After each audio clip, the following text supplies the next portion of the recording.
નમસ્કાર મિત્રો મિત્રો બીજા લગ્ન ક્યારે કરવા પડે અથવા એના શું કારણો છે અને શું ઉપાય છે આજે સવિસ્તાર સાથે આપણે ચર્ચા કરશું। જ્યારે પુરુષ અને સ્ત્રી વચ્ચે કોઈ પણ પ્રકારના વિવાદનું કારણ બને અને એ વિવાદ ખૂબ જ જ્યારે એનું કોઈ સમાધાન ન થાય અને બંને જુદા પડી જાય ત્યારે એ વ્યક્તિને બીજું પાત્ર શોધવું જોઈએ પણ એ પાત્ર એને મળતું ના હોય છે। આ પહેલું કારણ છે। બીજું કારણ એ છે કે પુરુષ અથવા સ્ત્રી બંનેમાંથી કોઈનું મૃત્યુ થઈ જાય અને કોઈ બીજું પાત્ર શોધવાનો સમય આવે ત્યારે સારું પાત્ર ન મળતું હોય ત્યારે આવું બને છે। જીવનની અંદર પતિ પત્નીનો પ્રેમ છે એ જીવનને સુખદ બનાવે છે પણ ઘણી જગ્યાએ એ પણ જોવામાં આવ્યું છે કે બંને અલગ થઈ ગયા પછી અને એ પાત્ર શોધમાં ઘણી બધી વય મર્યાદા ચાલી જાય છે। જેમ કે કોઈના છૂટાછેડા થયા છે 30 વર્ષે અને પછી એવું પાત્ર સામે ન મળતું હોય અને ખૂબ વય મર્યાદા વધી જતી હોય તો એને શું કરવું જોઈએ? તો આજે એવો સુંદર મજાનો ઉપાય તમારે સમક્ષ રાખવા જઈ રહ્યો છું જે ઉપાયના માધ્યમથી આ ઉપાય સરળ છે। અને સૌથી પહેલી વાત તો એ છે કે જ્યારે લગ્ન કરીએ ત્યારે જન્મકુંડળી મેળાપક અવશ્ય કરવી જોઈએ। જન્મકુંડળી મેળાપક કરવાથી છૂટાછેડાની સંભાવના ઘણી બધી ઘટી જાય છે। પણ આજની યુગની વાત કરીએ છીએ તો ઘણી વખત જ્યારે પ્રેમ કરે અને પ્રેમમાં કોઈ પણ પ્રકારની જ્ઞાતિ જોતા નથી, કુળ જોતા નથી, કુંડળી મેળાપક કરતા નથી, આવા ઘણા બધા કારણોથી પણ એ બંને જુદા થઈ જાય છે।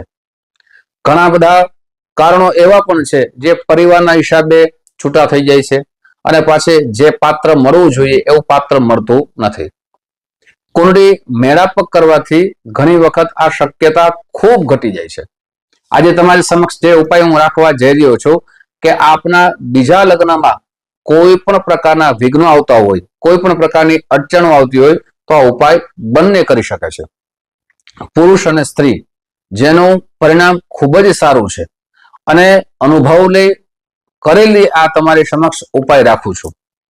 હવે મિત્રો આ ઉપાય ક્યારે કરવાનો છે, કેવી રીતના કરવાનો છે એ વિસ્તાર તમારી સમક્ષ રાખું તે પહેલા એક નમ્ર પ્રાર્થના છે। મારા નવા મિત્રો આ વિડીયો જોઈ રહ્યા છો, મિત્રો આ વિડીયો તમને ગમે તો જરૂર ને જરૂર લાઈક કરજો, સાથે તમારા મિત્રોમાં ખૂબ શેર કરજો। અને મિત્રો ખાસ કરીને ઘણી વખત હું વિડીયોમાં પણ કહી ચૂક્યો છું કે ઘણા બધા મિત્રોના કોલ તો આવે છે કે શાસ્ત્રીજી અમારે જન્મકુંડળી બતાવી છે તો શું પદ્ધતિ છે?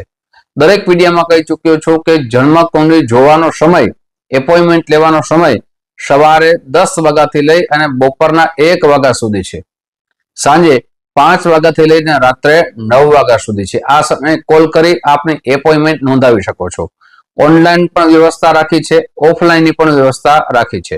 જન્મકુંડળી બતાવી હોય તો ઓનલાઈન જોઈ શકાય છે। જેની પાસે જન્મ તારીખ ન હોય, જન્મ સમય ન હોય તો એને ખુદ મળવા આવવું પડે છે કેમ કે પ્રશ્નકુંડળના માધ્યમથી એને ઉપાય બતાવી શકાય છે। તો આવતા પહેલા એપોઇન્ટમેન્ટ આપને નોંધાવી અને આપ આવી શકો છો। મિત્રો હવે વાત કરીએ ખાસ કરીને આ બીજા લગ્નના ઉપાયની। તો આ ઉપાય આપને પ્રદોષ કાળના સમય કરવાનો છે। પ્રદોષ આપને પંચાંગમાં જોઈ લેવાનું છે, કોઈ પણ પ્રદોષ હોય તે દિવસની શરૂઆત કરવાની છે। પ્રદોષનો આપને તો સૌથી પહેલા વ્રત કરવાનું છે।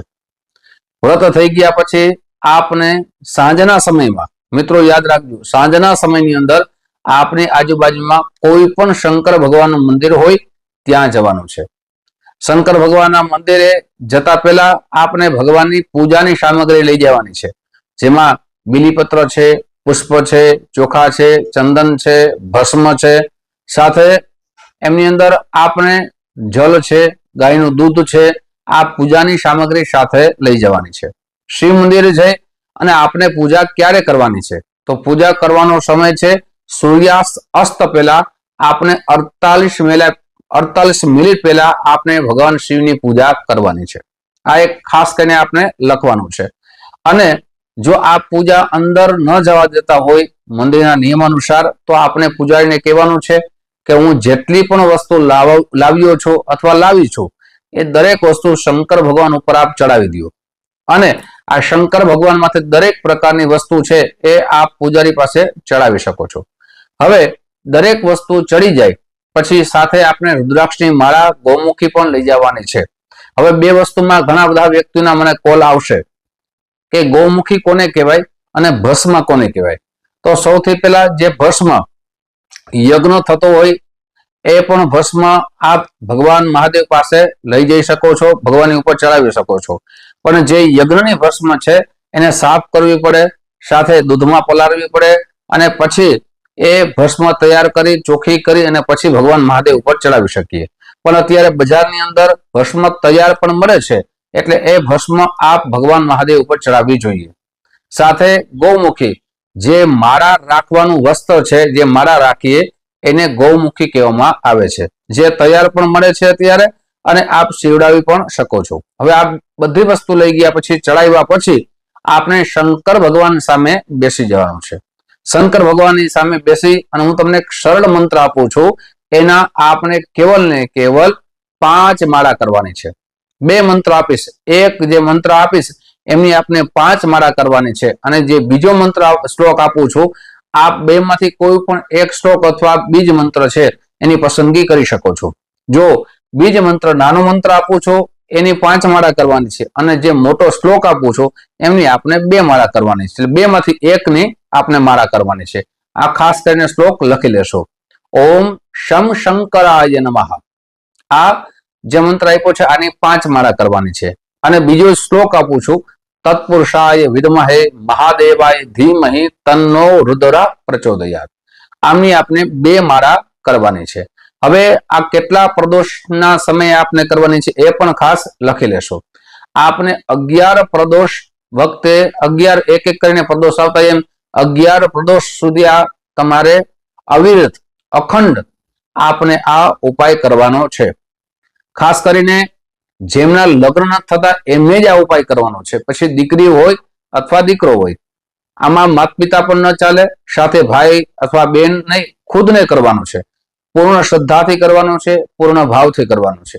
11 પ્રદોષ પૂર્ણ થઈ ગયા પછી આપણે શું કરવાનું છે તો કે શંકર ભગવાનનું મંદિર હોય એના પૂજારીને અથવા કોઈ પણ બ્રાહ્મણના ઘરે આપણે સીધાનું દાન કરવાનું છે. એટલે કે એમનો પરિવાર જમી શકે એટલું અનાજનું દાન કરવાનું છે. અને સાથે સાથે જે અનાજનું દાન કરો સીધો આપવો, એની સાથે દક્ષિણા પણ આપવાની છે અને વસ્ત્ર પણ આપવાના છે. યથાશક્તિ આપને કરવાનું છે. મને લાગે છે 11 પ્રદોષ પહેલા ભગવાનની કૃપા આપણી ઉપર અવશ્ય થશે. મિત્રો, ભાવથી અને શ્રદ્ધાથી આ ઉપાય કરશો તો આપણા માટે શંકર ભગવાનની કૃપા થશે અને સાથે સાથે આપના દ્વિતીય લગ્ન એટલે બીજા લગ્નના ઉત્તમ યોગ નિર્માણ થવાના છે. પણ ફરીથી કહું છું મિત્રો, આપના લગ્નના યોગ નિર્માણ થાય અને ખાસ કરીને લગ્ન પહેલા આપને જન્મ પત્રિકા મેળાપક અવશ્ય કરવી જોઈએ. મિત્રો, આવા જ ઉપાય તમારે સમક્ષ રાખતો રહીશ. આપ જે પ્રેમ આપો છો એ પ્રેમ બદલ આપ સૌનો હૃદયથી ખૂબ ખૂબ આભાર વ્યક્ત કરું છું. ફરીથી મળશું. જય શ્રી કૃષ્ણ. મહાદેવ હર.